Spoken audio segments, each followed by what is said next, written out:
Oh, I'm not even doing it right. God, where's Brooklyn when I need him? I was literally rehearsing this right before we started. All right, whatever. We're already recording. Hey, everyone. Welcome to Like 500 Stones. I am Andrew James Barr, and that you are not Brooklyn. I am. No, literally not. You're quite the opposite. You're Philadelphia. Bill I Cariola. am. Yes, I am not. I am not from Canada. So, I have that going against me. But you reach out. I unfortunately, I forgot to get my guitar ready. I had a stirring rendition of Kate is Great by the Bouncing Souls ready to go. But I ran a little behind, so I apologize. But no, you asked me to kind of fill in for Brooklyn. That's fine. I'm a big fan of music. I especially like music that people don't know for some reason, and that hurts my feelings a lot. So yeah. But well, Bill, I called on the one person who I think matches your musical tastes. That would be Caleb Boatman. Yeah, that's fair. Absolutely. That's pretty accurate. That's actually pretty accurate. So we do share a lot of similar that's tastes. true. We have that's the thing I learn every time I talk to Bill, right? We have obviously I feel like there are a lot of differences, but we have like more overlap than you think we would do in a lot of tastes, and that's always funny to me. Yeah, we both appreciate the Pixies as a whole, and you all should. Doolittle's a great album.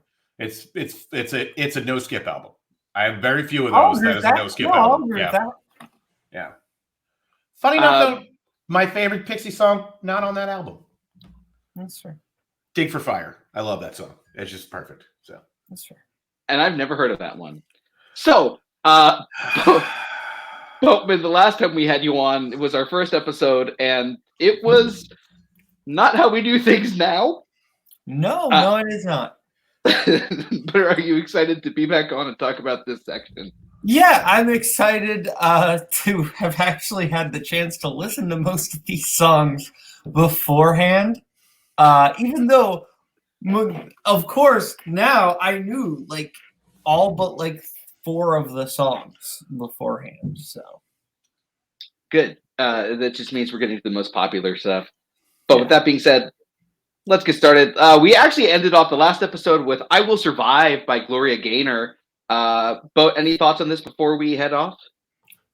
This is a good one, like classic, like revenge song. Real good. And Bill? I believe the term is girl power anthem, and rightfully so.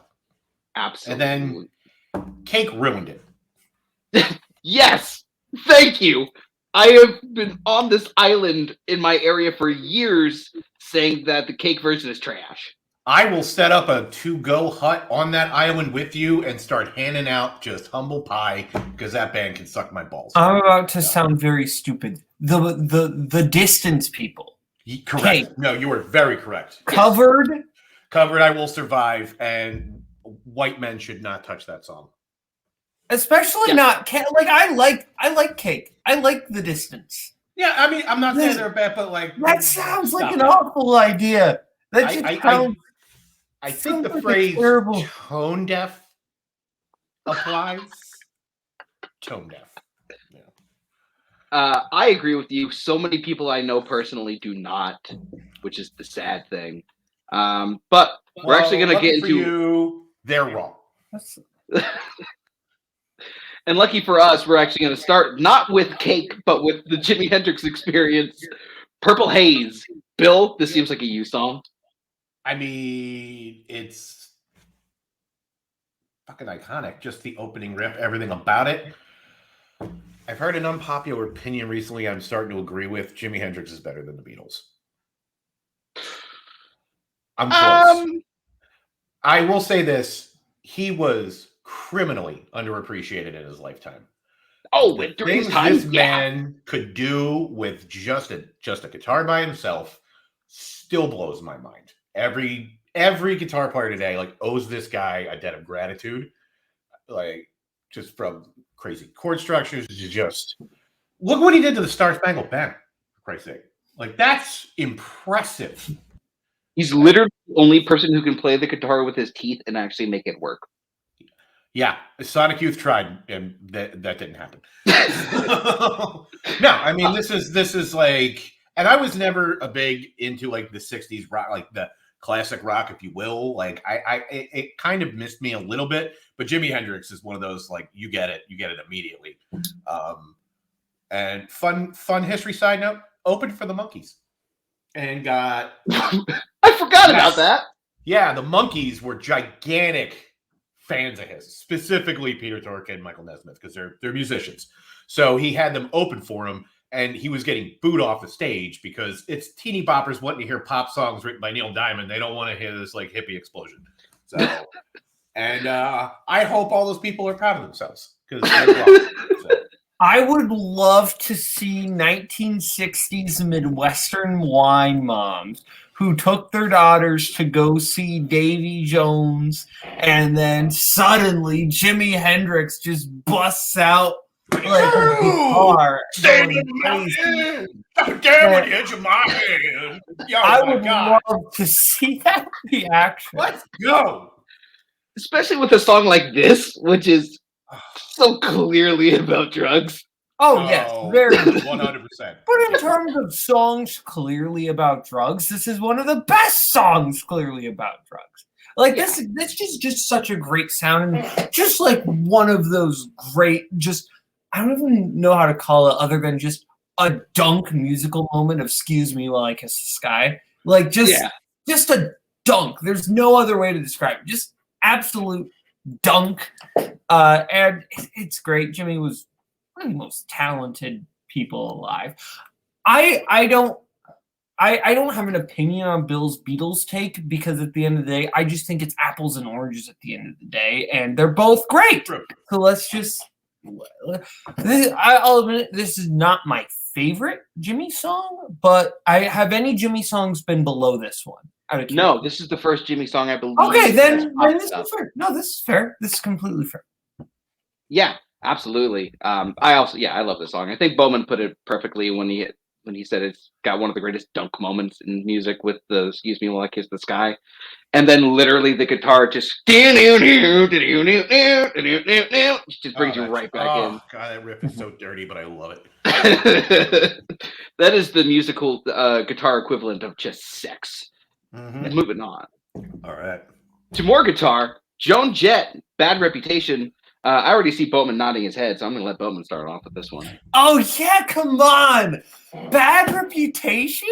Like, okay, look, I heard this song in the same context that a lot of people heard this song from the movie Shrek. That was my... Oh, my God. Jesus Christ. And it was also, of course, the theme song to Freaks and Geeks, but I knew it as this was the Shrek song. This is the Shrek song. Outside of the use in soundtracks, I think this song is just fantastic. Like, this song just has such an energy, and I love the backing vocals. Like, the backing vocals play like such a part of the no, like, so great. The backing vocals are great, and just fantastic slapping, crunching guitars. Oh, this is a great just middle finger to everybody. Yeah, it is. Honestly, and I think this song works well, but it doesn't work as well unless your speakers are turned up to the maximum volume. Yeah. Because it just enwraps you in that guitar and the energy and just that incredible, like, crunching awesomeness. I can't, like, it's hard to describe, but it's just a general, like, fuck you, I don't fucking care anthem.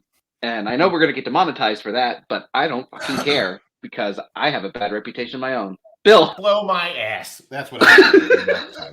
Video store doesn't get monetized. You monetize something. Wouldn't you like to know, Weather Boy? You think Nazario? Go ahead, Bill.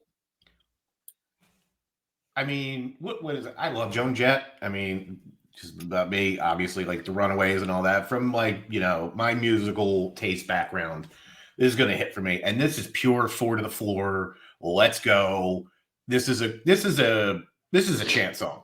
There's few artists have those, and this is like you just get right into it. Your fist is pumping, and like you get the party going.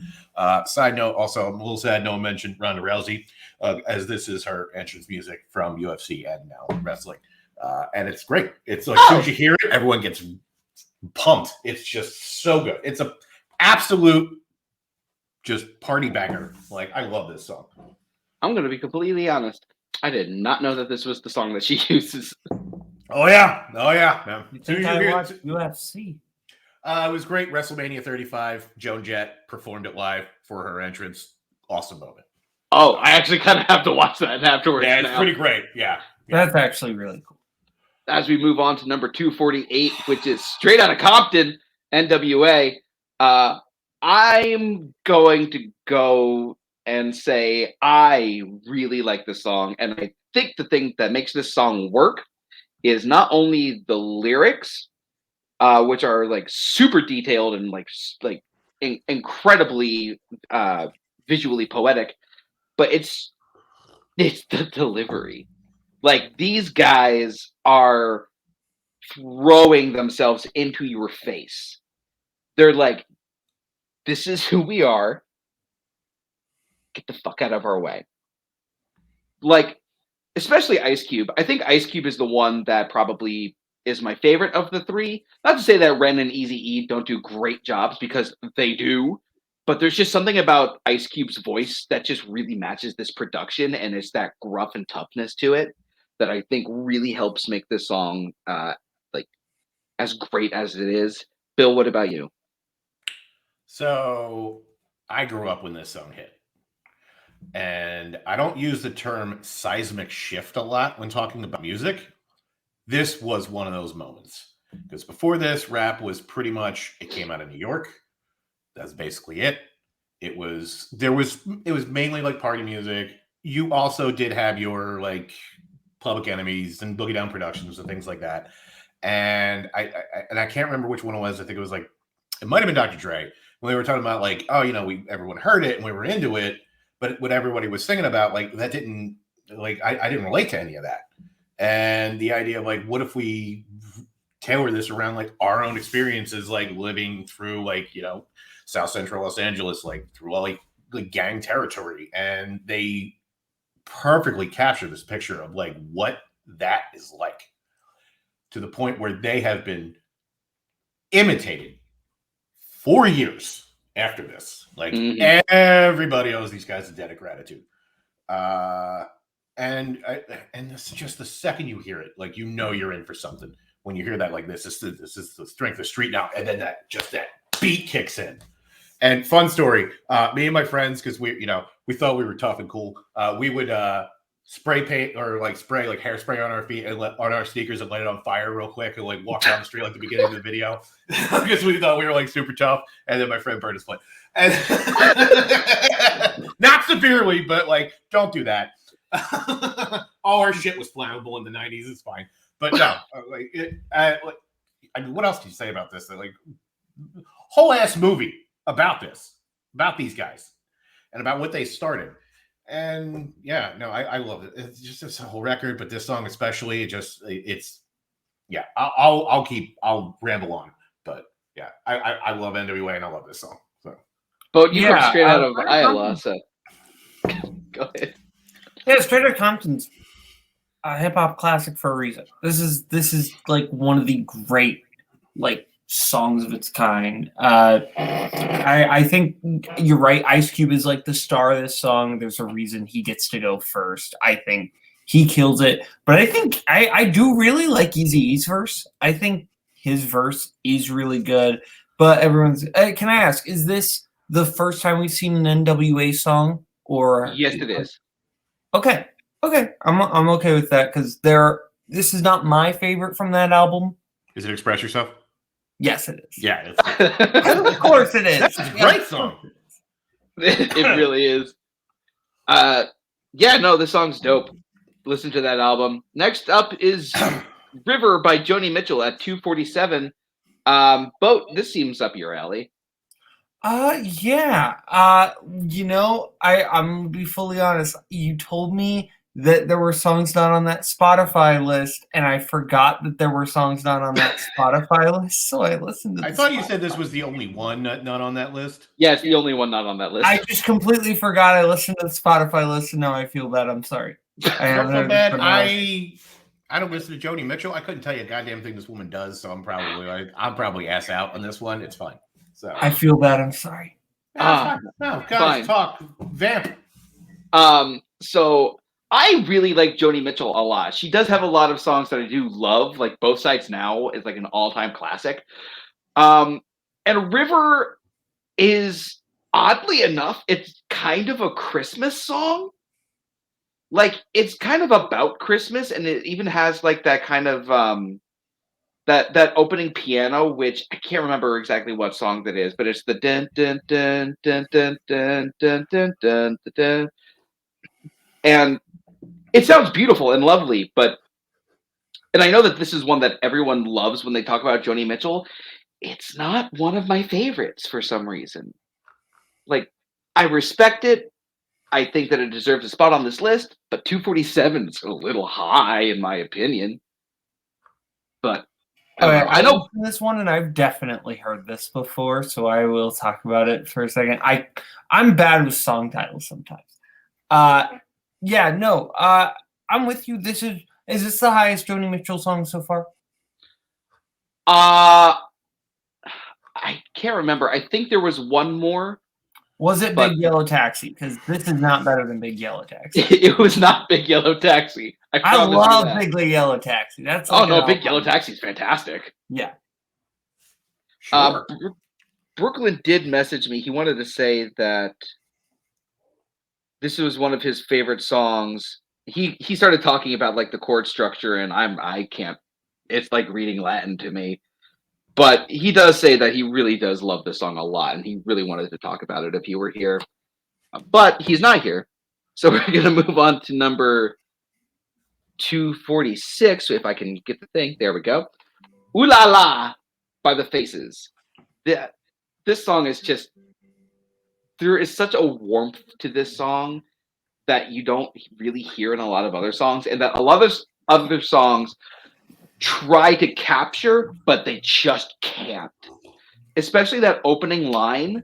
Poor old granddad, just immediately is such an ear-catching line because you kind of know what you're in for. And it's the chorus.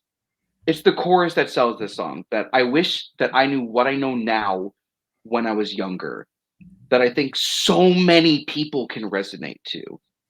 And I don't remember the lead singer's voice on here. I think it was Ronnie Wood, maybe. I can't remember. It is Ronnie Wood. Cool. One of the very, very, very few songs he sung. His voice is just perfect for this. Yeah.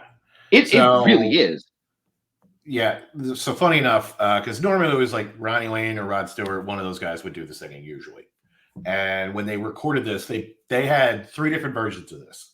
Because the first 2 was both of these guys taking turns, but neither one of them really liked it. Or they were like, I don't know, something's just off. Like, I'm not feeling it. Like, I can't get the song. So the producer's like, why don't we have Ronnie sing it? Because he wrote it. And they're like, keep it. That's it. We got it. Wow. Yeah. And that's how that happened. And if there was a song equivalent of like your favorite t-shirt that you just put on and it just feels just perfect, I think that's this song for me. I adore this song. It's just a perfectly constructed like pop song. I just like, it's a great melody. You hear it instantly. You're like, and it just kind of just mellows you out a little bit. Like I just, and I do appreciate. I love this. I think like storytelling in a song is a lost art. And I love the story they tell in this of the granddad trying to impart wisdom, and the kid's like, "Oh my God, you're just old. You don't get it," And he's like, "I really wish I could go back to that." And also, hands down, the best needle drop Wes Anderson has ever put in a film is this song right here, and he has never come close to it since. So. Yeah, I was expecting Boatman to bring that up, but no, go ahead. I'm happy Bill brought it up because it's an absolutely correct take. This is one of my favorite musical moments in a movie ever. Like I love that ending, and it's partially for that song. Yeah. Like I think that song just it's what you both said. It's warm and it's like putting on a new t-shirt. There's also just a sense of real like camaraderie to the song with like specifically the way the chorus sounds.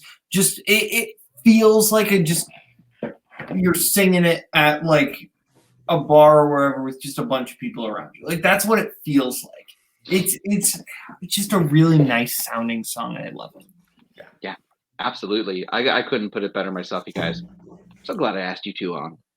I'm even more excited now because now we're going to 245, Sabotaged by Beastie Boys. Bill, I want you to start this one. Fucking let's go for some Beasties. All right. I could conservatively talk about this for the entire hour and a half. But I won't.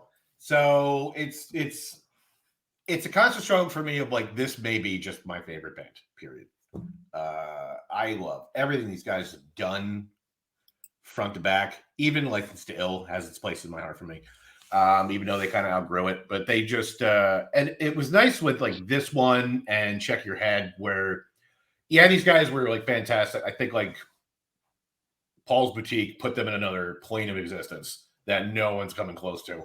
And they decide to strip down and like enter in with like a lot of intro. Like these guys are actually really good musicians. And it comes through. And especially with this one, they really tap into their punk rock roots. And this is just a grinding, crunching assault. Like the second you hear it, like it just comes in, punches you in the gut, gives you a minute, like gives you a brief second every once in a while. But other than that, he is just blaring these lyrics at you. And like, and the music video, it'd be remiss if we didn't talk about, God. All right. So here's a weird little factoid about me. Like, I hate reaction videos. Like, I just hate it. Like, it's just not my thing. I'm like, okay. I love watching people listen to the Beastie Boys for the first time and having their fucking minds blown. And it is a joy to just see people like, why didn't I listen to these guys when I was a kid? Like, why didn't anyone make me listen to this band? I'm like, I don't know. Your fucking family failed you because you should have. And there is just so much fun to every one of these guys' music videos. Like, they really just, it captures just like the spirit that these guys have. That is just like, yeah, you can just have fun listening to this stuff. And it's fantastic. And my personal favorite rendition of this was the one that got interrupted on Saturday Night Live. So Elvis Costello. Elvis Costello, yeah. Which is like, it's such a fantastic moment. Oh and my God, amazing. Filling as the band and then nailing that song. And I think I still have like an MP3 of just that performance because it's just fantastic. But honestly, I get like how do you even put it? I can't even properly articulate just how fantastic this band is, how great this record was. Because it kind of gets lost in the shuffle, but like Ill Communication is like a fucking fantastic record. And this is like a great song, and it's not even the best song on that record. Boatman, what about you? Yeah, this is one of the great opening guitar riffs of all time. Like, come on. How can you not hear this song and just get immediately hyped? Like, just one of the great, like, loud, hyped songs of all time. And the Beastie Boys had a lot of those. They were just great at just getting you pumped. Yeah, this is one of the great songs. I think that this has a lot of, it shows up in a lot of places. I will forever just associate with that video. That is like one of the greatest music videos of all time. Oh my God, it's amazing. Spike Jonze is a genius. But you're right. The introduction, like the intro to the song, that opening guitar and that bass, it's just an immediate punch to the face. It's sort of like, it tells you to get into the car. It's like your best friend. He tells you to get into the car, and he immediately locks the doors, turns to you, and he goes, "You ready?" and just hits the fucking gas. Like, just the way that they fucking throw themselves into their lyrics. They're screaming these, but they're still holding like this really strong melody while they're doing it. It's just an adrenaline rush. And I know it's the reason so many fucking trailers use it in their, in their marketing. But if it works, it works, right? Star Trek Beyond did it best. I cannot disagree with you, to be completely honest with you. But we're gonna slow things down a little bit with Summer Babe Winter Version by Pavement. Boatman, what did you think of this song? This was interesting. I wasn't super familiar with Pavement. I think I liked it overall, but I had to kind of process it, but I think I liked it. I really like this one as well. Lyrically, it's kind of, but no, it's got this great atmosphere to it. Almost, it's got like this. It's hard to describe, but it's sort of like Dirty Snow. It's got like this beautiful elegance to it, but it's also a little bit gritty at the same time. And I really like that dichotomy. But I'm sure Bill knows Pavement better than the two of us do. So, I mean, I love Pavement. That is a criminally underappreciated band. So this was like 92, this hits. And these guys unfairly got lumped into the whole grunge explosion, and they are clearly not that. But I feel like once that happened, everything got lumped into that, whether it deserved to be in there or not. And ESC Music Factory, just the greatest grunge.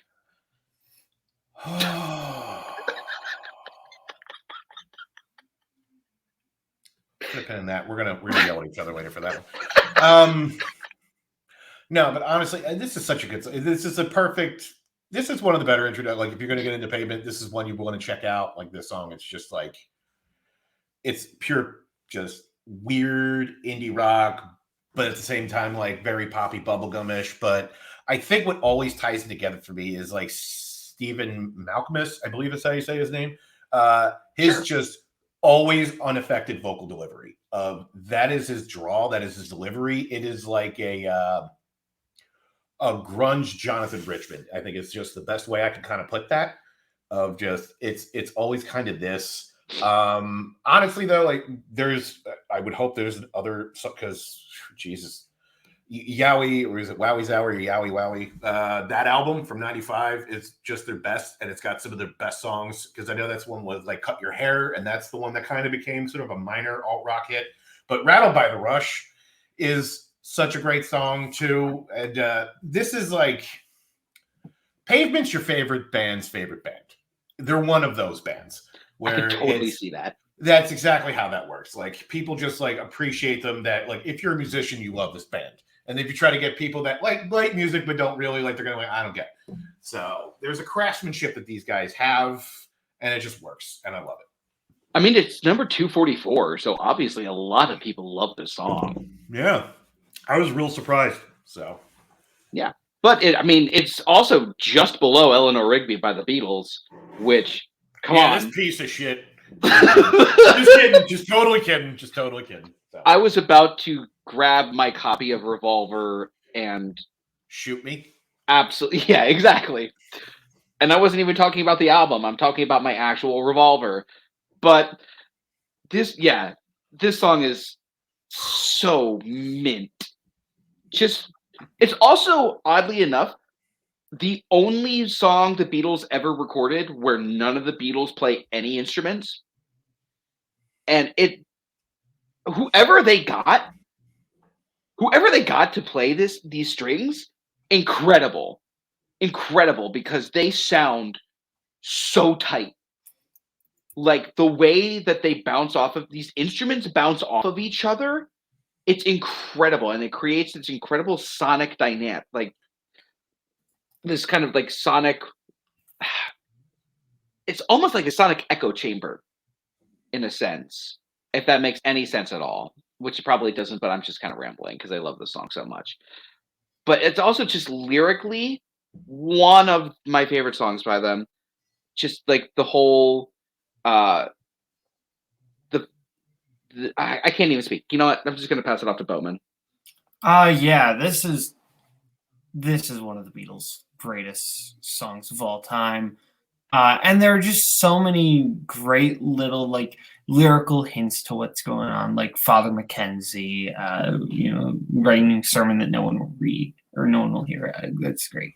I love the way this one sounds. It's just got this really, really haunting vibe to it that I think really works. One of their most beautiful songs.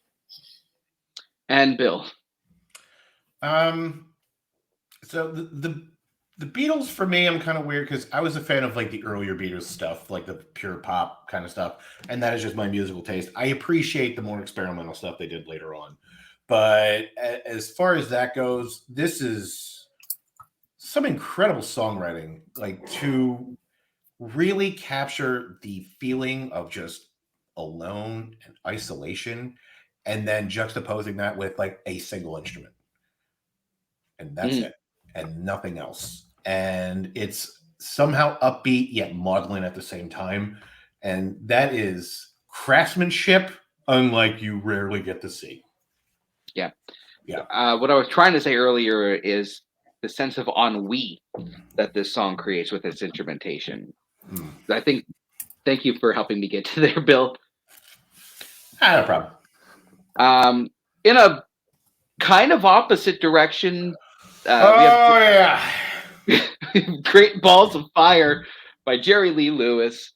So funny enough, when I was younger, in my teenage years, for some reason, this was one of my favorite songs of all time. And I don't quite know why.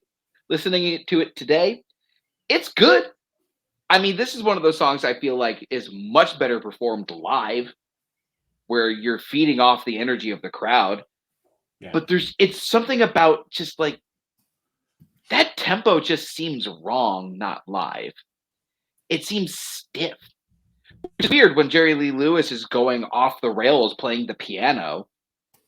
I mean, that's the best part of the song is Jerry Lee Lewis's piano, because otherwise it's good. I understand why it was a big deal in its time, but I don't know. I feel like a lot of other songs have passed it, especially with it being higher than things like Sabotage and Eleanor Rigby and Bad Reputation. This just feels weird. Bill? Housekeeping. We got to do real quick. Jerry Lee Lewis, pedophile piece of garbage. Oh, yeah. Okay. Just need to get that out of the way. This is no way. I was not aware of that. You don't 16-year-old cousin. So, what? Yeah, he married his 16-year-old cousin. Yikers. Yeah. A little bit. Yeah. And tried to hide it.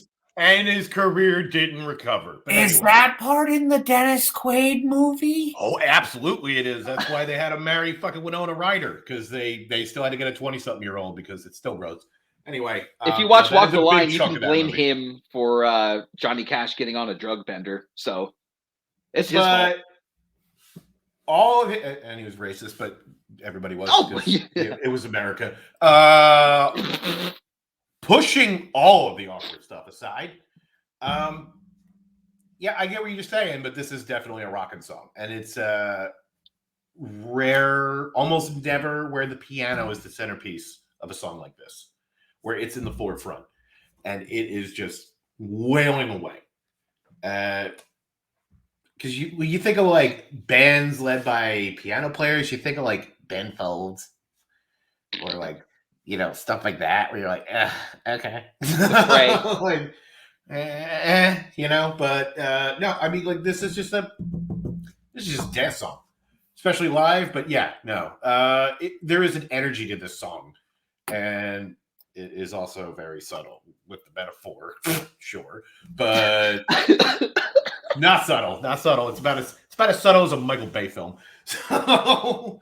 But I mean, this is a great classic rock song, and I understand how this hit, and just this had to sound like it came from outer space for the time that it came out. Where I was like, "What is this? This is insane." So, Boatman?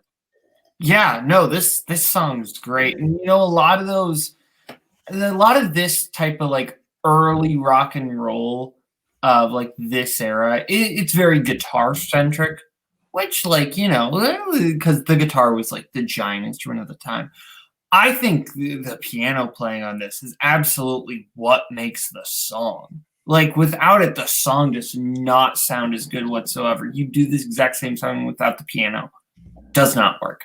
I think, and he put so much passion into the song. Fantastic song. Great pick. And I love the way he sings "Feels Good," right? "Ooh, kiss me, baby." "Ooh, feels good." Like that's great. I it gets your heart pumping the second you hear that. You shake my nose, like it's like such a good build to the song. You know, it's like anticipation in motion. It's really good. So here we go. I don't know if I ever want to hear Boat say "feels good" like that again. But unless he's singing Tony. Fair? Oh, absolutely, and Tony. All right, yeah. Tony Shalhoub. Yeah. Number 241 is the Humpty Dance by Digital Underground. Talk to me, Boatman. I'm sorry. I've never been a fan of the Humpty Dance. I'm sorry. It's not a song. I've just always found it annoying. Like, I think there are a lot of like silly hip hopish songs of this era that I enjoy. This is absolutely not one of them. I don't know what it is. I think it's the voice. I think really at the end of the day, I'm just not a fan of the delivery. And I just think it's just kind of an obnoxious song to me. I've never been a fan. I'm sorry. All right, stop what you're doing, Boatman. Bill. Okay, so funny side project. There is a list, and I can't remember who wrote it. It is the top 10 rap songs most beloved by white people. This is number 2. For a reason. Because when this kind of hit, rap music was still very... This is not for white people. You shouldn't be listening to this.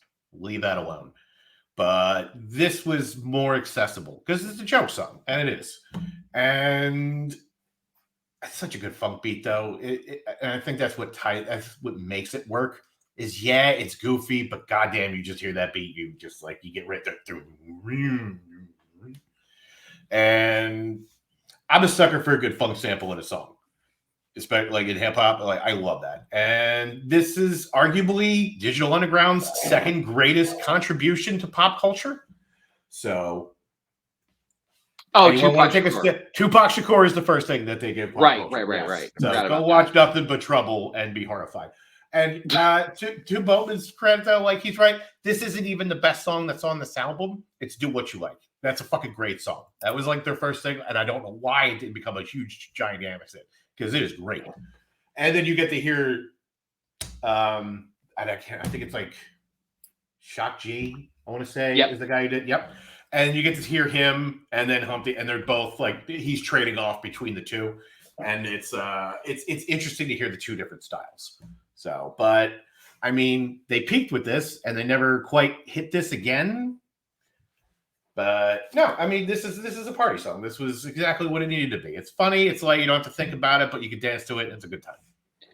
Honestly, I'm Andrew Barr, and I'm obviously white, and I love this song. You are? You want to take a stab at what the number one most beloved rap song by white people is? I'll let you. I'll give you a hint. White women love it, and see if you can guess. Oh, that's a. You see, I had a guess, and I don't think that's it. I thought it was the song that is a favorite of everyone from Max Keeble to the kid from Blindside to Caleb Boatman is what I thought it was going to be. Which song was that? I thought it was going to be Bust a Move. Okay, that is in the list though, so good call. There is footage of me performing Bust a Move. There is pieces of footage in this community of Caleb Boatman performing Bust a Move at karaoke. And it's glorious. I think there's me doing White Nerdy, so it's fine. Great song. You want to take a run at it before I just tell you what it is? Nah, what is it? It's Baby Got Back. Oh, duh. Oh, yeah. And it's honestly, well, yeah, of course that's what it is. Yeah. No, like that. That's all. That was just hidden in plain sight, to be honest. I should just. It's so good. Yeah, it's fun. There was some good choice ones in there, but I'm like, yeah, that's exactly right. So, yeah. Yeah. But as I was saying, yeah, I love this song. I love this song so much. And it's something about his delivery that I absolutely love, especially when he starts like impersonating the beat. It's just so ridiculous, but it's just him going. I don't know why. It's like if Groucho Marx decided to put out a rap song, this is exactly what this would sound like, and I'm all right with it. Exactly. So, yeah. I want to read one of my favorite moments. So it goes, and just like Humpty Dumpty, y'all gonna fall when the stereos pump me. I like to rhyme. I like my beats funky. I'm spunky. I like my oatmeal lumpy. And then I'm sick with this straight gangsta Mac, but sometimes I get ridiculous. I eat up all your crackers and your licorice. So I have one friend. Every time we go to karaoke, this is the only song he does. He does it. He's done. And he's done for the night. And I'm like, yeah, fine. That would be the greatest performance of the night at karaoke. Followed quickly by I Want It That Way by the Backstreet Boys. So this is where I take a bathroom break. One, because I got to pee, and I apologize, but I will duck out quick. But two, this missed me completely. I was way too old when this started happening. I was already in my I was 21. I'm not listening to the Backstreet Boys. I was like way too cool for school underground. Like everything I listened to was wicked punk rock hardcore, and everything was DIY and whatever. But in years, I've appreciated that this is a nice pop gem. But I will say it's forever ruined. Brooklyn Nine-Nine. That's all I was about to bring up the Brooklyn Nine-Nine thing. That's all I think of when I hear this anymore. That's it. It's over. Chills. Literal chills. That's the guy who killed my brother. Oh my God, I forgot about that part. I will step out for a sec, though. I'll let you guys talk. I'll be right back. You're good. I like this song. Like it's tight. It's got a little bit of a groove to it. It's got a good melody, and it is sticky. But there's better Backstreet Boys songs, you guys. Like out of all of the boy bands from that era, they're arguably my favorite ones. But this isn't even in my top 5 Backstreet Boys songs. Like, I get the cultural impact. This is the song that technically kind of broke them into the mainstream, so I get why it's here. But come on, I'd much prefer like Everybody Backstreet's Back. Like when they add a little bit of rock, that's when they really shine, in my opinion. Like this, The Call, even songs like The Shape of My Heart, I think are all better than I Want It That Way. What about you, Boat? I think you're going full Zach Ford right now, being pretentious about a thing that is not pretentious. Oh no! You're like, my Backstreet Boys, I prefer them control. Like, no, come on. Like, what a time to come in. What did I just miss? Bill doesn't like the Backstreet Boys, and that's fair. But you don't get to be pretentious about like, well, this isn't my preferred version of the Backstreet Boys. I like it when they incorporate some rock elements. No, like either you like the Backstreet Boys or you don't. You don't gotta be all like superior with it. Look, I said they're my favorite of that era. Shut up. Look. Look. Who would have thought this was gonna be the heated one? Yeah. Look, is I Want It That Way like one of those all-time great songs and should have probably been heard? No, probably not. Look, if you play that song, it gets the people going. It gets the people going, to quote Blades of Glory, because it does. That chorus is soaring. It is soaring. And come on, Brooklyn Nine-Nine. Brooklyn Nine-Nine made this song like come back a little bit, and it's great. One of the great comedy cold opens of all time. Oh, absolutely. I mean, I wouldn't admit. Oh no, I'm sorry. Go ahead. No, I was just saying I wouldn't be surprised if that opening is the reason that it's even this high on this list. Possibly. Probably, if we're being honest. I mean, this is this is not my thing. This is not for me, and that's fine. But I wouldn't call this bad. It's catchy. Like you know it, you hear it. I'm like, you don't get stuck in your head for a few days. Like the worst songs don't do that. So I can appreciate this for what this is. I will say I did play this list for Fiance Knowles. This is one of 3 songs that she was like, okay, yes, please talk about this and don't do me dirty. I was like, fair. All right. Well, I'm gonna have to know what the other songs are. Oh, I'll point them out. But number 239 is September Girls by Big Star. And this song is fine. This song is good. It's enjoyable. I wouldn't turn it off if it comes on. But it does kind of sound like fans of the Beatles wanting to make their Beatles-esque kind of song. And I'm talking about like early Beatles. That's what it reminds me of. So, I mean, I like it. It sounds great. But it's kind of high, to be honest with you. Boat? I'm not a Big Star guy. I don't love... I like classic rock. I don't kind of love what I would describe as like Southern classic rock, which I feel like you can call Big Star. And this is kind of... This is where I'm like, this isn't really for me. This is for people with cowboy hats who like football and probably don't like me very much. Just for my general like annoyingness. Bill? I never heard this song before this list. I didn't know what this band was. I didn't know what this song was. So as I'm listening to it, I'm like, oh, this is okay. I'm kind of digging this. So I'm guessing this is, I got a lot of gaps in my music knowledge of things. So I was like, oh, this is probably during that whole lo-fi Hives garbage during the early 2000s that everyone was into that I just couldn't like or stand and just didn't get into because it sounds like it came from that. I was like, holy shit, this is 1974. Wow, that's actually impressive. And this is probably my favorite find from this list that I just did not know. I love the hell out of this song. I really do. This is pure pop rock goodness. I would say more Beach Boys-ish. You know what? That's fair.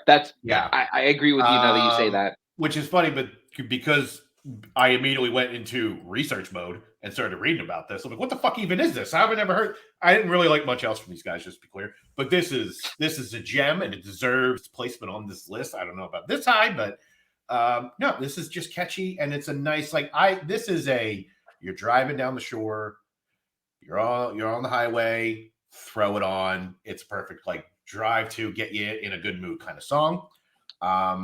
I did notice when I was reading that they intentionally named this on this as a answer to California Girls. And funny enough, in full circle, the reason why the Katy Perry song is spelled the way it's spelled is because of this song, because her producer was a huge fan of it. So, yeah. Wait. Wasn't that produced by Dr. Luke? Oh, but yeah. So, or one that's of weird. I don't know. I don't think it was him, but one of the producers was like, you should spell it like this, as an homage to the Big Star song. So, funny little pop footnotes you find out when you decide to look up things. So, September Girls, kind of overrated. The song's kind of overrated. I don't know. I'm kind of in between you guys when it comes to that one. But when it comes to this one, number 238, Are You That Somebody by Aaliyah, I am all over this song. I freaking love this song. Which is weird considering this is from the Dr. Dolittle soundtrack. Yeah, I was going to say, can we acknowledge the elephant in the room staring at us? I did not know that this was from the Dr. Dolittle soundtrack. Because it does not sound like it belongs to that movie. But I've never seen Dr. Dolittle, and I'm telling you now I'm going to. Boat, can I sell you one Dr. Dolittle and two? Oh, I know who's in it. Okay, just to be clear. Yeah. What? You know who does the voice of one of the animals? Oh, right? Yes, I know who voices Jake the Tiger. Just checking. Also, Norm Macdonald. Come on. Yeah. That's a conversation I wish we would have had. Them two talking to each other. So anyway. But having heard this song again recently, I kind of realized that Aaliyah genuinely was one of the greatest singers of her time. Like, her control, the way that she rides this Timbaland beat is insane. Like, it's kind of hard for anybody to sing over a stuttering beat like that unless you're rapping over it. But my God, her control and the fact that she's the one in control of this song is incredible. And her presence, when it combined with these lyrics, it's just mesmerizing. The one thing that I don't like about this song is this baby noise. Is that fucking baby noise. That's the only thing I remembered about this song. When I was like, oh, this is the baby noise song. Anytime. Yeah. Go ahead. Like, more like, ugh.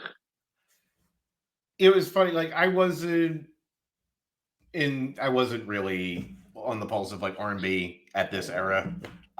Just, I wasn't, and it's fine. But this was number 2 on Fiancé Knowles' short list of songs she was most excited about when she heard again. And for good reason. I mean, this is kind of the beginning of the Dirty South movement, like where Hotland all of a sudden started showing up on the map and everybody just started coming out of that. And this is just a dirty beat, isn't it? It's dirty, it's filthy, like everything about it, that stop start, like just like get moving, and all of it works because of her. This song doesn't work without her. Like, anybody else is not up for this task. I think we were probably royally screwed out of a wonderful career. Yeah, absolutely. Yeah, because just on the little bit that we got, this girl would have been probably like on top of the world. She would have been arguably the greatest of all time. In my opinion. Possibly, yes. So, yeah. But we'll never know, and it's the what if. So, yeah. Boatman.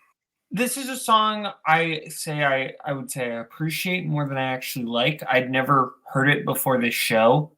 And I think it's just not necessarily like my style of music, but like I think it's a really well-made song. So I'm not gonna disparage its spot on this list, right? Because I think it's really well made. It's just not something I'll probably personally come back to. That's fair enough, unless you're watching Dr. Dolittle, the Eddie Murphy version. Which that just went way up on my movies to watch.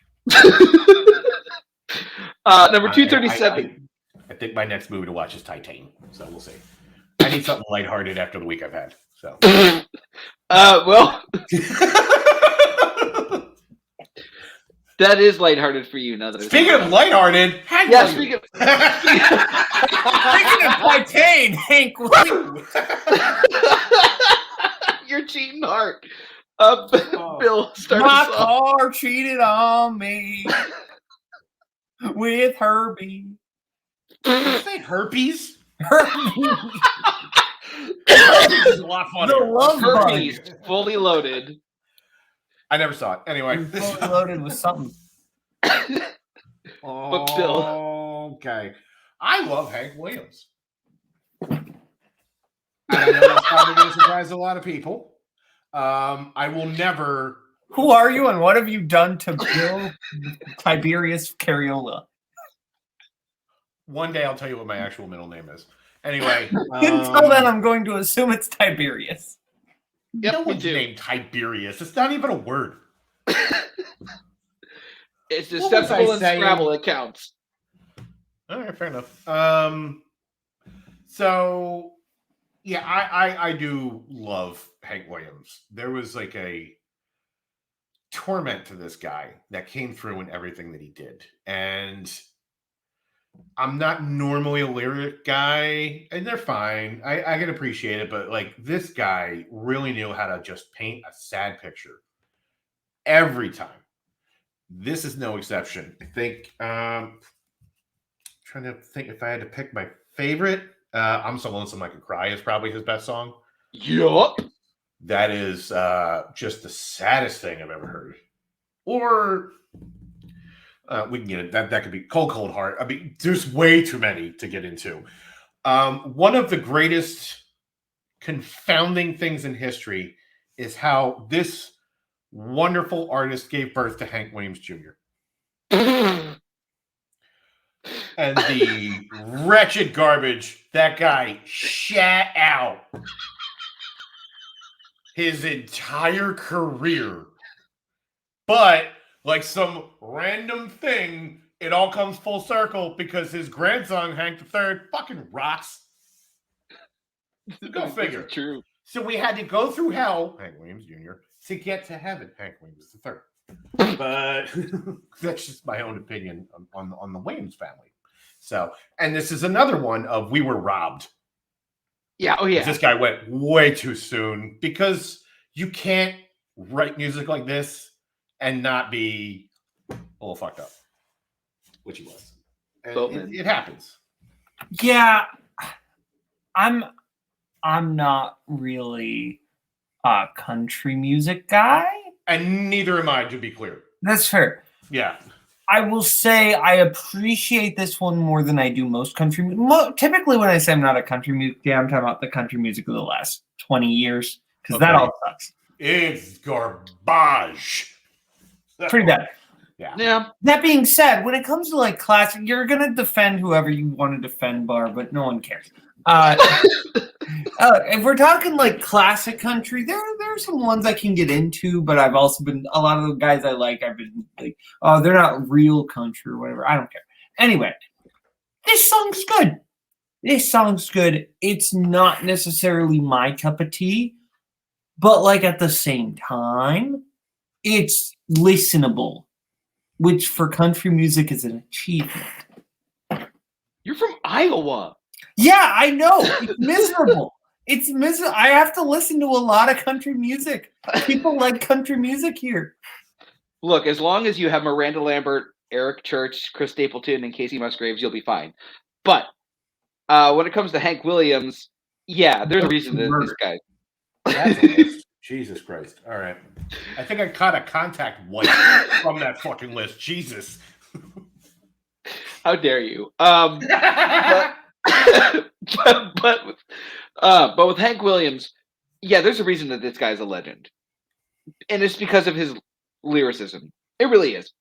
I mean, not to say that his guitar playing wasn't amazing, but yeah, it's as Bill said, this dude could paint a picture with his lyrics, and they're incredible. No one could capture sadness and depression like Hank Williams could. And yeah, it's sad that he had to go so soon. But we're going to move on to number 236, which is Lean on Me by Bill Withers. This is the third time Bill Withers has come up. We've also had Lovely Day and Ain't No Sunshine. And I think that this is probably where Bill Withers will end on this list because arguably his most well-known song. But this song is so damn good. It's so damn good. It starts, first of all, lyrically amazing, but that's most Bill Withers songs. But it starts with this beautiful sense of sorrow, but it just builds and builds and builds into like this beautiful sense of togetherness and hope. And I think that's the big selling point to this song. Plus the fact that it's just one of the stickiest chorus melodies of all time. Boatman. Oh yeah, like I think this is one of those songs that even if not everybody loves it, it's one of those songs that's impossible to hate. Like I think that this song is just so perfect, right? Like it kind of goes in like multiple different directions, and the instrumentation is really nice. And you know the way it kind of starts off a little softer, and then it goes, you know, the we all need somebody, like that's great, and the just call me, like that's great. And yeah, this is like one of those big, like rousing, everyone gets involved singing it because it's just a fantastic song. Also, anyone who says that like that 90s version that I can't remember who does is the better version of these two songs, go to hell. Is it Take 5? I think so. Yeah. That version's fine, but if you say it's better than this version, go straight to hell. Do not collect $200. Collect a punch to the face. Yeah. Yeah. Bill. So, Lovely Day is a better song for me. Fair. That is one of my all-time favorite songs because that is some of the most impressive singing you'll ever hear. And what a talent this guy really is. Mm-hmm. And it shows. And I adore Bill Withers. I really do. This is kind of the stuff I kind of grew up on. My mom was like really into like soul and Motown. So I grew up with a lot of like Bill Withers, stuff like this. And I get why this is his biggest song. This is a perfect get up and move a little. And you know, it's the ultimate pep talk. And I love, so being a huge pop punk nerd that I am a sucker for hand clapping in a song. You put it in there, I'm gonna love it even more. And this is a prime example of it. Really just adds to this chorus. It's a nice build because it's like really kind of dreary, and then as soon as you hear it, and then it gets in, and then you get up, and yeah, this guy's voice is like a warm hug. Mm-hmm. It is just, you could spread it on toast. It's just so I wish I was half as fucking cool as just Bill Withers' voice is. Oh my God, yeah. Like, this dude's got one of the greatest voices of all time. Yes. But with that, we're actually going to move on to something a little different. Blue Monday by New Order. Boatman, let's start with you on this one. Oh yeah. I don't know. Is this technically, would you describe this as, Bill, I feel like you can help me here. Is this technically post-punk, or is this new wave, or it kind of straddles the line between the two. I think the guys got lumped into new wave, and I think that's fine. Yeah, I always have kind of trouble distinguishing between post-punk and new wave because I feel like there's a lot of overlap. Yeah. But no, whatever you want to call this, this is a really good song. I think this is a great mood setter. I'll be honest, I don't love everything New Order's done. I think this song is great. I think that this one is just a really great, like, kind of minor mood setter, and I think it's great. It just kind of has like really interesting, electronic-y instrumentation, and I like it. Bill. So you remember what I said about Hank Williams Jr. and Hank Williams Sr.? Yeah. I feel the same way about New Order and Joy Division. But not in a bad way. It's just, it blows my mind that this is basically the same band. They couldn't be any more different from each other. Whereas Joy Division was arguably like just such an influential and fantastic band, but another one that really taps into this just real just sadness and despair. And whereas New Order is a party band with that's a little rough around the edges, I guess is the best way I could put it. Also, not their best song, just to be clear. We all know what the best song by New Order is. I don't even need to say the word out loud, do I? Yes, you do. Is it Bizarre Love Triangle? Oh! Okay, that's fair. Yeah, I adore that song. I'm sorry. But no, this is another one. It's just like that thumping, almost like techno beat to it. And yeah, this is a definitely like get on the dance floor and let's have some fun. Like, don't think about it. This is a party song. So they were apparently inspired by both Sylvester and Donna Summer. And that completely makes sense, and it shows in this. Completely makes sense. Because yes. it's got that kind of Giorgio Moroder kind of style to it. Yeah, this definitely sounds like if I threw a Joy Division album at Donna Summer, this would get shit out. That completely tracks. So, but the thing I love most about this song is the build. Like, the vocals don't even come in until like 2 minutes, 10 seconds, or like something around there. But the way that this song builds just from that stuttering like drum machine. Yeah. And then they build on it and build on it and build on it. And then that minimalist guitar, and then it's just like a constant just build. Here's your song. Yeah. Even after you throw the vocals in, they keep fucking building. Yes. And this is like what? almost 8 minutes, and it flies by. Yeah. Like, this is one of the easiest 8-minute songs to listen to because they keep changing things just enough to keep your interest in it. And I think it's brilliant. Yeah, this is a club banger. You throw it on, you leave it go, DJ takes a piss break, and no one notices anything. Because you just go. Now I know what to do next time. Mm-hmm. But we're going to move on to number 234, which is You Keep Me Hanging On by the Supremes. Bill, do you have any thoughts on this one? I mean, this is... Jesus, where do you begin? This is an all-timer. I'm sorry. Just everyone knows these lyrics front to back. It is such an easy to understand song, and I love this era. It is just because it's like the Motown era, and goddamn if that wasn't just like some of the greatest hits factories ever in music. Just everything that label put out, instant gold, and this is no exception. It is just a perfect that era soul pop song, and I love it. Yeah. Well, especially when you're produced by Holland, Dozier, and Holland, like one of the greatest production trios like of all time. Just the way from the immediate introduction with that guitar, that almost like, which is apparently it's SOS. It's Morse code put to music. Holy shit! So it actually is SOS. Yeah. Nice, because I was about to say it's almost like Morse code. Yep. But now that I know it's actually Morse code.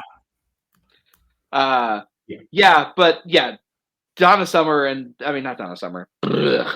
Diana Ross. Thank you. Diana Ross sounds amazing on this song. It's just like the way that she pairs up with like the backing vocals.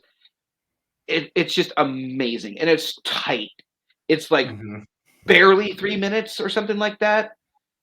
Yeah, amazing. Don't listen to the Vanilla Fudge version.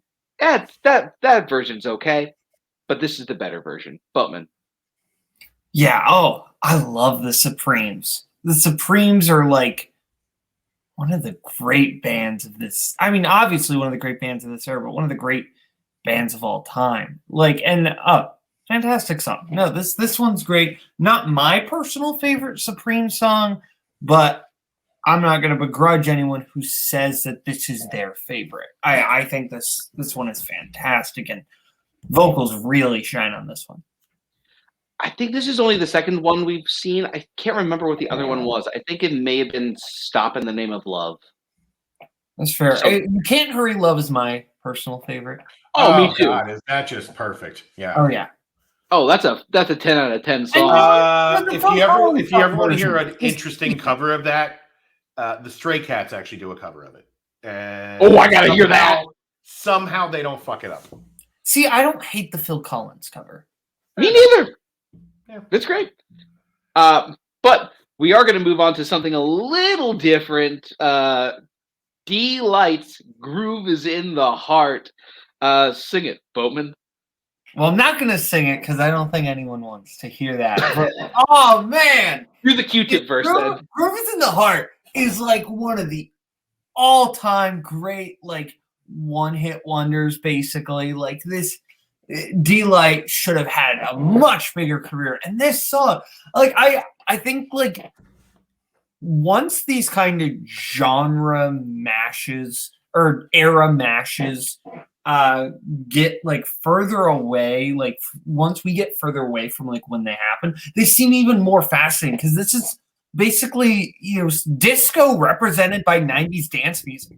Like that's a really like fascinating, kind of through line. And I think the 90s clearly had some fascination with disco, specifically late 90s specifically. Shout out to Whit Stillman's fantastic film, The Last Days of Disco. But, oh man, do all the elements of this song just sound completely perfect. Like, the bass lines in this movie, I love the little ad-libs that you've got going on in the song, and just some perfect, like, 70s style shagadelic lyrics. I love it. I love it so much. This is a fantastic song. The only thing, I'm not going to say it doesn't work. The only thing that isn't perfect in this song is Q-Tip's verse. That's the only thing that isn't perfect, but it's not even bad. Like when a rapper as great as Q-Tip is the worst thing in your song. We almost had a fist fight. Bill? Uh-oh. Almost. It's fine. You recovered at the end. No, Q-Tip is great. I just think he's the weakest part of this song. Yeah, but it's not bad. No, I didn't say that. Unexpected, and I think it's a nice surprise. So, this is what you get when you manage to get a fantastic sample out of an old Herbie Hancock song. You build it off that bass line, and then you're off to the races. And then you get Bootsy Collins and Maceo Parker, and then you basically craft like an almost perfect dance hall funk disco song. Somehow all those things work together. So I was aware of this band because, I was a kid when this kind of happened. And 89 and 90 is a weird wasteland of music. The weirdest shit because everyone was just kind of done with like new wave and glam metal and everything. And by the end, everything was just so much. I believe the term used is sophistopop of like the Rick Ashleys and like all that stuff. And there was just a lot of sameness to where all of a sudden weird novelties, kind of this here, happened. And then 1991, everything changed forever. This is a great song. I love this song. This is an ultimate party song. And I forget the lead singer's name, but goddamn, like that is just a lovely voice to add to wrap all of this around. And I used to work with a guy. This was his favorite band, which is rare. But he listened to this band all the time. And I kind of became familiar with a lot of their catalog. And I completely agree with Boatman. This band deserved better. It really did. There was just like, if you want just pure fun music to listen to, throw on a D-White album. Honestly, I don't know why these guys didn't become bigger. This album. Yeah. Well, we know why, because fucking Seattle happened a year later. Yeah. Well, I mean, there was also Vote Baby Vote, which not great. That sounds a little cringe. Their second album is kind of bad. Not bad, kind of disappointing. Yeah. It's hard when you come out the gate this perfect, this good, this fast. It's a hard thing to recover from. Yeah. Because every element in this song works incredibly well. Things that shouldn't work, like fucking slide whistles and somebody going. But you're right. It's like the ultimate dance song. I literally have one friend who will stop anything that he's doing and dance if this song comes on. I've literally seen the man put things down that he was in the middle of and just dance the entire song. Yeah, this song's amazing. It totally deserves to be here. I think 233 is a good spot for it.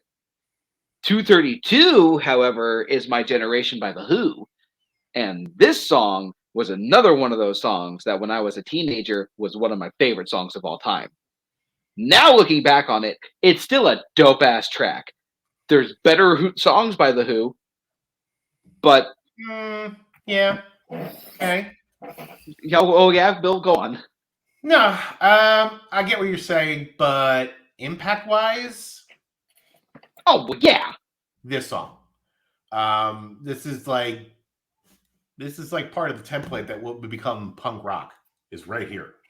And everything from just the snotty up-your-nose lyrics to Keith Moon's just absolute assault on drums. Everything about this song is pure snark, and I love it.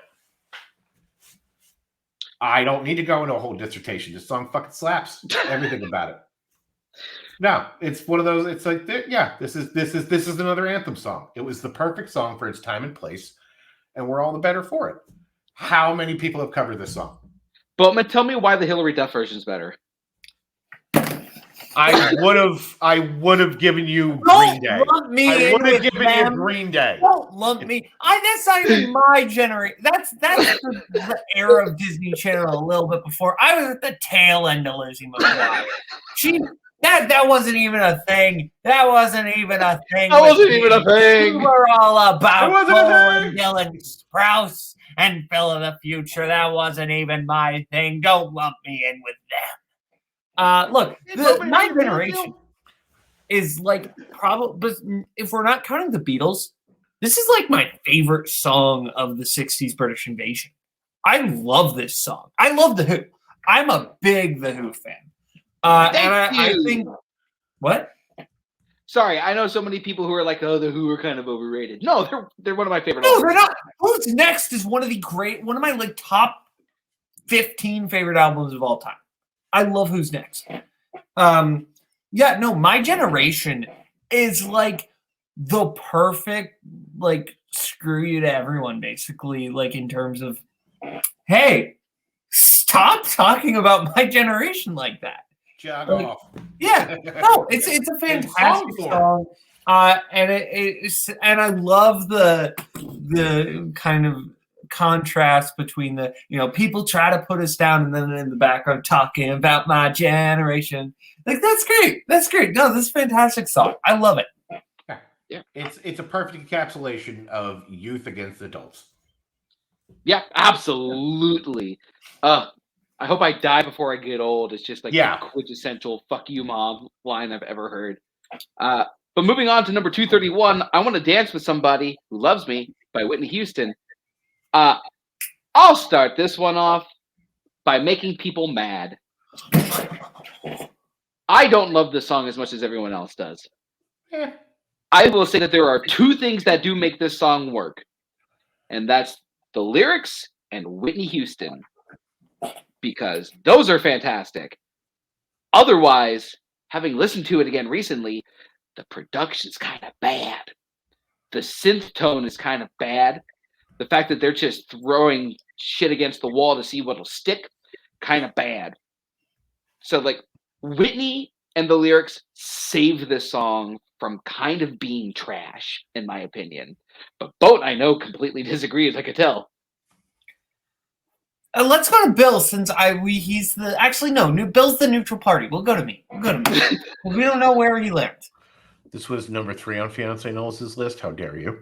I didn't know. That's fair. Look, I love this song.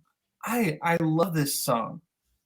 I think that, like, first of all, the main chorus is just fantastic, and it's basically right. Like this, I feel like this is a universal, but like not like in a just I love you baby type of way, but just I want to dance with somebody who loves me. Like and it just sounds so cool, and I love that opening with you got the clapping in there. So Bill likes the clapping. Bill likes clapping. I love the don't you want to dance? Say you want to dance. Don't you want to dance? Dance. Don't you want to dance? Say like that's great. Come on. This song just has such an energy that I really love, and I like it lyrically. I don't get your take, Bar. This song's great. No, I said this. Do you know how good this song is? Rebel Wilson couldn't kill it. This is true. No, Bill's right. I like Rebel Wilson personally, but I know a lot of people don't. But even she couldn't put this on to bed. And yeah, no, it's a good song. I mean, I'm not the hugest like pop music fan. I'm not going to pretend to be a Whitney Houston expert, but I mean, there's a reason why she became like one of the biggest stars that ever lived. And this one proves it. You could take a mediocre song and make it that much better by putting the right voice behind it. And it was Whitney Houston. Yeah. No, she really is fantastic on this song. And as I said, the lyrics are great, but I don't give her credit. Speaking of songs that some people just don't get, Mr. Tambourine Man by the Byrds. Brooklyn messaged me a couple days ago saying he hated this. And I disagree. I really like this song, actually. There's a great psychedelic atmosphere, like space-o-ness to it that I really admire. And yeah, it's a Bob Dylan song. So, like, obviously his version's going to sound a little different. But calm down, all you Bob Dylan stans. This cover is really good. It's really good.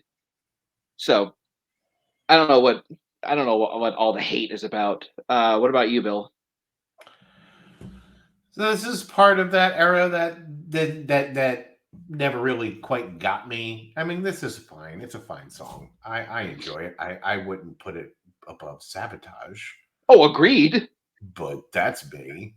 Or fucking Lean on Me. But I understand. So this is a drug song. This is all about drugs. Yeah. That's all we talked about during the same. So like, it's fucking high, and this just like kind of. But we're chill, man. Hey, Mr. Tambourine Man. Hey. So, and it's all right. Yeah. Yeah. I having heard both versions, Birds is better. Okay, I'm gonna be a minority in this. No, that's fine. Go for it. No, I want to temper this with the fact that A, I love Bob Dylan, and B, like top, honestly, probably my second favorite Bob Dylan song of all time is Mr. Tambourine Man. I love that song. I like I like some Bird songs. I don't love. I think this song is perfect when it just feels like one guy and his guitar. I think that's why it's one of the best Dylan songs, is that it feels so, restrained, right? And I think adding all of this psychedelic sound to it, I think kind of ruins the lyrics a little bit. I think, or not even ruins the lyrics, it just ruins. I think it just sounds better when it's just one guy. There are some songs that need that kind of psychedelic instrumentation, but I think this one is the worst for it. Is the Bob Dylan version on here? Because if they're saying that this version is better, yeah, that's exactly what they're saying. I will say that it hasn't come up yet. That's fair. So it's still possible. I mean, I haven't seen the list beforehand. This is all brand new to me. Oh, fair. So, moving on to something kind of different. This Land Is Your Land by Woody Guthrie. Bo, what are your thoughts? I think this is I wanted to do this on a service, and I actually listened to it without because I knew it, but I wanted to give this a listen in full without all the kind of, because I feel like this song has basically been abused by Midwestern moms. I like this, it's turned into this just giant uber patriotic propaganda song, which I don't think is what it's trying to be whatsoever. I don't think it is. I think it's not patriotic, but I feel I think this song is way more complex than people give it credit for. And it sounds like I like a lot of folk songs, so no, I like this one. Yeah, I do too. It's, for some reason, this is something that I had to learn in somewhere between kindergarten to second grade. This was such a song that for some reason is implanted in my memory during that time period. But I think that just kind of stands to the longevity of this song. This is easily from the 40s. Hold on, it's 51 actually. Wow. But still, for it to carry on into pop culture still to this day definitely speaks to its impact, its longevity, and its simpleness is really what holds it together. It's a simple song that you can sing around the campfire, but it still has a really great message to it. Bill, I know you've sung this around the campfire at least once. This song fucking blows.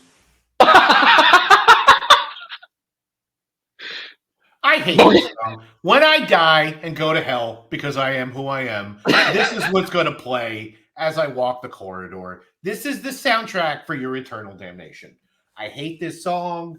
I find it annoying. Woody Guthrie's fine, don't get me wrong, but this is an American flag decal on a fucking Ford Explorer to me. That if that is how I describe this song. I don't like it. It's not for me. I just find it grating. As soon as it's turned up, I got about 20 seconds in and I'm like, oh my God, I suddenly want to just go to a gun range and then yell at, people with less rights than me.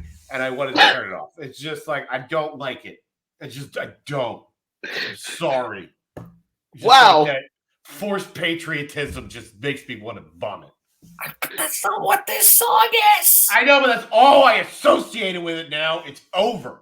Let's talk about a good song. Fuck Queen Bee. Let's go. Okay. Okay. Moving on. Number 228, Single Ladies, Put a Ring on It by Beyonce. Bill, you start. I mean, I think I could still do the dance. Yeah. It's fucking Beyonce. Come on. How do you hate this song? You want me to answer that honestly? Yeah. If you don't like this song, you have mental problems. I don't know what else to tell you. This is just somehow, before it became a meme, before this whole thing turned into Beyonce is always on beat. By the way, if you find it, this music video tied to the DuckTales theme song, it's the greatest fucking thing you'll ever see in your life. That is great. I've seen that. Fucking fantastic. So It is. From that to her and Paul Rudd and like Justin Timberlake doing this with Saturday Night Live. And Hi, we're the dancers. oh my God, so much joy came from this song, and it's not even one of her best songs. It's not, but it's fine. It's enjoyable. Also, I feel like if you don't say anything nice about Beyonce, secret police come and take you away. Yeah, the Bajancy.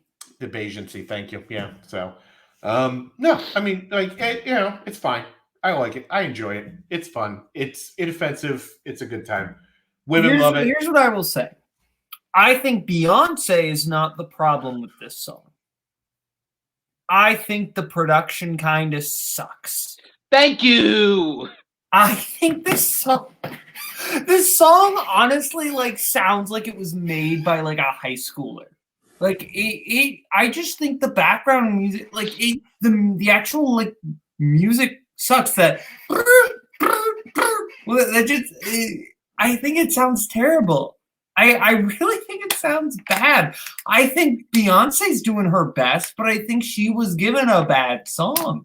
And then made it better, which is what Honestly, true great art. We go back to the she Whitney argument. She made it better, but it's still not a good song, but it's not her fault. Honestly, I don't think that she sounds that great on the song. I think during the chorus, I think she's straining her vocals. It legit sounds like her throat's tightening during the chorus, look. Shout out to Bar for jumping in front of that bus that was about to hit me. I mean, yeah. There's something about this song that I just don't like. And there's plenty of Beyonce songs that I really do love. I think she's a super talented artist. But that music video, really cool, even though it's kind of a semi-direct ripoff of another thing. But I don't think that this song is good. I really don't. Also, another one on the Beyonce Knowles short list. So. Oh my God, I am angering her this episode, aren't I? Ah, you're fine. Let's talk about a song that actually sucks. Here we go. Whoa! Okay. You're a fucker. I'm kidding. I'm fucking with you. Oh, thank God. Number 2. It's okay. Number 227, Fortunate Son by Credence Clearwater Revival. Oh my God. Boat, let's start with you, because I think Bill and I are getting a fight. I love this song. Talk about just fantastic opening riffs. Come on. And Fogerty is the most ticked off Fogerty will ever be on this song. And it's great. He's clearly pissed that there are people who are getting drafted and people who aren't getting drafted, and that the people who aren't getting drafted because they have connections. Like that's basically what the song is. And Fogerty's mad, and it's great. This song sounds awesome. And the chorus, this is just a song with so much energy, and it's angry, but not like an annoying way. It's angry in a very fun way, and I like it. Yeah, no, this song is amazing. It's amazing. There's something about the tightness of the groove. I'm trying to find the guy's name. Stu Cook, I think, was the bassist. And there's something about that bass line when it mixes with the guitars, it's so perfect. And it creates this bubbling tension that's already sort of like being covered by raw rage. And you're right. Fogerty is pissed, but it just carries so well in the energy and the anthemic raw anger that this song carries. There's a reason that every single fucking Vietnam War film has to use this song now. Guys, it's getting a little tired. We all know it's coming in your movie. Please stop using it. But Bill, literally the point I was making of why the song gets on my nerves now. It is the most overused needle drop in cinema. It is like, we get it. Your movie's about Vietnam. Of course, you're going to play Fortunate Son. You've drilled it into the ground. That dead horse can no longer be kicked. And I mean, this is fine. I was never a big Credence person. I mean, I also wasn't a big like Southern rock kind of guy. So, but I mean, this is better than most. I mean, that's a very classic guitar. Like it's a nice guitar riff. Like I appreciate what is going on here. I also even appreciate the subject matter. But it also gave us one of the worst Batman graphic novels ever. I won't get into that. What? I want to talk about that. Yeah, there's a story called Batman Fortunate Son. It's fucking terrible. Oh God, so bad. And yeah, this is like the Clash's London Calling of like most overused needle drop of, oh, it's in London. Fucking play London Calling, even though it has nothing to fuck to do with whatever's happening. So it's like it's a short list of just like, I get it, I don't care anymore. You've fucking whatever feeling that was in that song, you've destroyed it. Yeah. It's not even my favorite Credence Clearwater Revival song. Hopefully, Have You Ever Seen the Rain will be further on down this list. But moving on to the final song. And the reason why I'm here. Number 226, There Is a Light That Never Goes Out by the Smiths. We're going to save Bill for last. That's fine. I think this song is okay. I mean, it sounds good. Like that, it sounds really good. Lyrically, it's very melodramatic, which I get will work for some people. But 226? There's better songs by the Smiths that you could pick. There is the best Smiths song, which is How Soon Is Now. That was actually much lower on the list. This list is bullshit. Boatman. Look, I'll agree with Barr that this song is over dramatic, but I think it's a song that knows it's over dramatic. Like I don't think that this song is like I think this is I would almost describe it as like macabre, right? It knows that it's getting a little bit that it's overly morbid, but I think that's kind of what makes the song work is that it's committing to it. And it's got some really neat gothic imagery of, look, this isn't what it is, but this is what it feels like to me right now. And I think that's, and I like it. And, to die by your side is such a heavenly way. Like, it's great. I will say how Bill feels about Fortunate Son, I don't feel about this song specifically, but the Smiths in general, because they kind of became like the poster child for like indie cool person music. And part of that is the fault of one of my favorite movies. So there's that. But I think that's kind of where my association will always be with the Smiths. But yeah, this is not my favorite Smiths song. And Bill. Now, divorcing my feelings about the lead singer and removing that person from the equation right now. First off, how do you put this above How Soon Is Now? I will never understand. Trying to find where that is just me. God, don't tell me, it'll piss me off. This is a beautiful song, actually. And I say this as somebody who is not a Smiths fan growing up. I didn't appreciate Smiths till like way later in life. Also, I dated a goth girl, and that's like it just like the Smiths and Skinny Puppy and Bauhaus and like Clove Cigarettes and like Velvet Black everything. And that's just all I think of. And it's just like, we get it. Your pain is the only pain in the world. At least emo came along and made it somewhat kind of catchy, even though I wasn't into it. But it's fine. At least it wasn't like this all the time. That having been said, years later, in my like late 20s, early 30s, I had a roommate who kind of was like really into it. And I think it started to grow on me. And this is one of those songs that like it kind of clicked when I heard it. And it's a nice, beautiful song. Morrissey's not being overly Morrissey in this one, but it's just a lovely, haunting melody. And I truly appreciate it. Just the jingling guitar. It's one of the better Smiths songs for sure. Also, side note, if you can go find it, all right, I was a huge fan of The State. I don't know about anybody else. Probably nobody remembers that show. But Thomas Lennon is one of my favorite people. I will watch anything that guy does.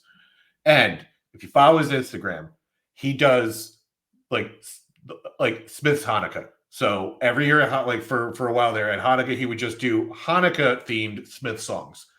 And on his Instagram somewhere, and I hope it's still there, I got to find it, but he does, there's a menorah that never goes out with his son, and it is beautiful. And I love it. And I need a recorded version of that, please. Thank you. All right. With that, oh, by the way, Bill, I did find where... Don't fucking tell me the number. It's going to make me upset. Number 421. Well, fuck this list.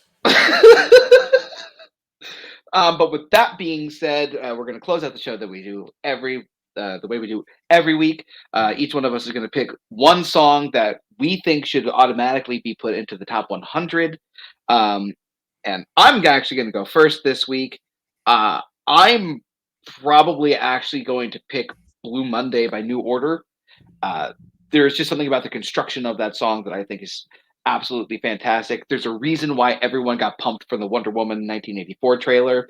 And it was because of that song. Fair. Yeah, that song's amazing. Bill. Even though the Beastie Boys is on here, I'm going to put Straight Outta Compton for cultural significance. That absolutely deserves to go to the top 100. Fair. And Boat. Ooh la la. Good choice. Good choice. Yeah. All right. But with that, thank you, Caleb Boatman, for joining us today. I think this worked out better than last time. I think so too. I wonder why. For anyone, I wasn't around the last time, so you're gonna have to fill me in. I feel like I'm an asshole. Oh, we'll tell you about that. Fair enough. For anyone who's just stumbling on our show, Caleb Boatman hosts movie Warzone. Check that out. Bill Cariola, thank you for hopping in today. We appreciate you. Is Unearthed coming back? We're working on it. We're all a little busy, so I would really love it.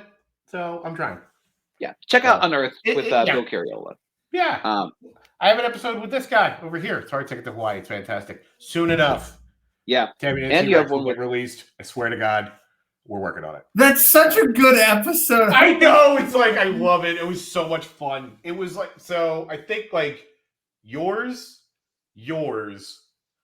Turbo Kid, just because it's Turbo Kid, and Killer Sofa are probably my favorites of like the conversations I got to have of just so much fun. So, yeah. But with that being said, thank you guys so much for coming. For Bill Cariola, for Caleb Boatman, and for myself, Andrew James Barr, keep on rocking. Anthem.